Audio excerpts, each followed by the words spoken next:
Bonjour. La plupart des gens se demandent quelle est la différence entre une agence immobilière et un démarcheur. Ils se posent la question, lorsqu'ils ont une problématique immobilière, de savoir est-ce qu'ils passent par un démarcheur ou est-ce qu'ils passent par une agence immobilière. Je vais commencer par les démarcheurs. Les démarcheurs, ce sont pour la plupart du temps des gens qui mettent une plaque à un carrefour ou dans une rue, comme quoi ils sont démarchés avec le numéro de téléphone. C'est des gens qui occupent déjà d'autres fonctions, soit des chauffeurs, soit des taxis-motos, soit des plombiers, des électriciens, enfin, qui font des métiers où ils sont la plupart du temps en contact avec les propriétaires et ils proposent leurs services pour leur trouver des locataires ou des acquéreurs. L'agence immobilière est établie à une adresse précise. La plupart du temps, c'est des sociétés qui sont des établissements ou des SARL qui sont immatriculés au registre du commerce, qui doivent déclarer leurs revenus, payer des impôts, la TVA, payer l'impôt sur le revenu, payer la patente. Ce que les démarcheurs n'ont pas à faire. Par rapport à la clientèle, une agence immobilière, étant donné qu'elle est basée dans un local fixe, lorsque les clients souhaitent revoir l'agent immobilier, ils savent exactement où trouver l'agent immobilier. Un démarcheur peut déplacer sa plaque du jour au lendemain, on peut ne pas le retrouver. Au niveau du conseil, l'agence immobilière, la plupart du temps, de par son expérience, peut proposer des conseils aux propriétaires, les aiguiller au niveau des déclarations pour les impôts, pour lorsqu'il y a par exemple une vente, par exemple, leur conseiller les notaires ou les huissiers qu'il faut suivre.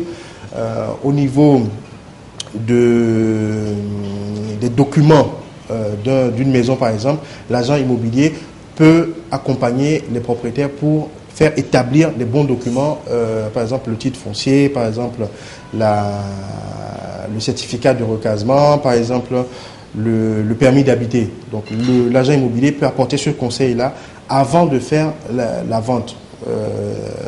Au niveau des transactions, lorsque par exemple une vente ou une location est réalisée, un agent immobilier peut établir un reçu au client, ce que le démarcheur ne peut pas faire. Le démarcheur n'a pas de carnet de reçu, lui il fait son travail et il s'en va. La différence entre les deux entités n'est pas forcément une opposition, il y a une complémentarité. Les démarcheurs sont sur le terrain et connaissent le marché, disons, enfin, en fonction des secteurs, ils les connaissent au bout des doigts. Ils connaissent la plupart des propriétaires de leur quartier.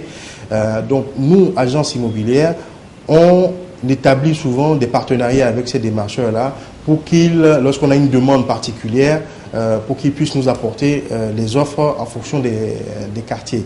À l'inverse également, eux aussi, ils viennent nous voir lorsqu'ils ont un propriétaire qui veut vendre ou qui veut louer une maison ou lorsqu'ils ont un client qui cherche. Donc, on n'a pas forcément une opposition, on a une complémentarité. Cette complémentarité-là a des limites, bien sûr. Il ne faut pas que le démarcheur utilise notre nom pour faire des bêtises.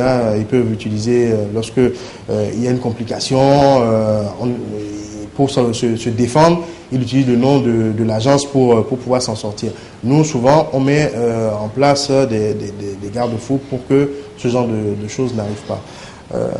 Pour conclure, lorsque un propriétaire a une problématique immobilière, veut vendre quelque chose, il peut s'adresser à un démarcheur lorsque dans son environnement proche, il n'y a pas d'agence immobilière, mais nous lui conseillons s'il est dans une grande ville où il y a des agences immobilières, plutôt de s'approcher des agences immobilières pour pouvoir avoir le maximum de conseils. Ces agences-là sont mieux outillées et peuvent lui apporter le maximum de conseils. Pareil pour les utilisateurs qui sont à la recherche d'un bien immobilier, à la location ou à l'achat. Lorsque vous vous trouvez dans une grande ville, il est plutôt conseillé de passer par une agence immobilière qui également peut apporter le maximum de conseils.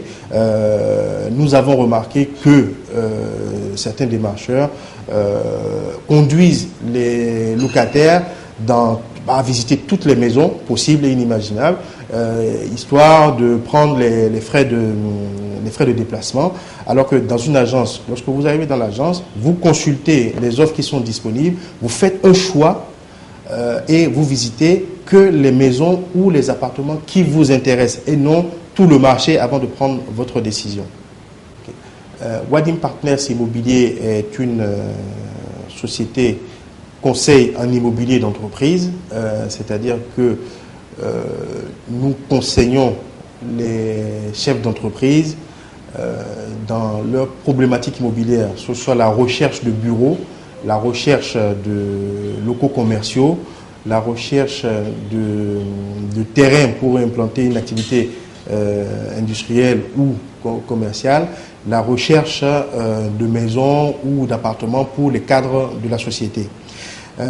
À l'inverse également, nous conseillons les propriétaires de ce type de biens qui sont tournés vers les entreprises, c'est-à-dire les propriétaires d'immeubles de bureaux, les propriétaires d'immeubles commerciaux, de centres commerciaux, les propriétaires de terrains, de domaines où on peut installer une usine ou une exploitation agricole par exemple, et les propriétaires de maisons de standing, d'appartements de standing qui peuvent accueillir des cadres de sociétés. Au-delà de la location et de la vente, nous proposons aussi de faire des études immobilières, les expertises immobilières, lorsqu'un propriétaire veut connaître la valeur de son bien pour faire un prêt bancaire par exemple ou pour le patrimoine d'une société par exemple, nous pouvons faire la valorisation de ce bien-là. Nous faisons également de la gestion immobilière pour le compte d'autrui. Des propriétaires investisseurs peuvent nous confier leur patrimoine immobilier. Nous leur gérons leurs biens. Nous cherchons des locataires pour remplir les immeubles. Nous gérons, nous encaissons les loyers, nous déduisons les frais, par exemple s'il y a des frais d'entretien, s'il y a des impôts, et après nous reversons donc le reliquat sur le compte des propriétaires. Nous sommes basés à Gonticon, dans la rue de l'agence foncière de l'habitat, non loin de l'Étoile Rouge.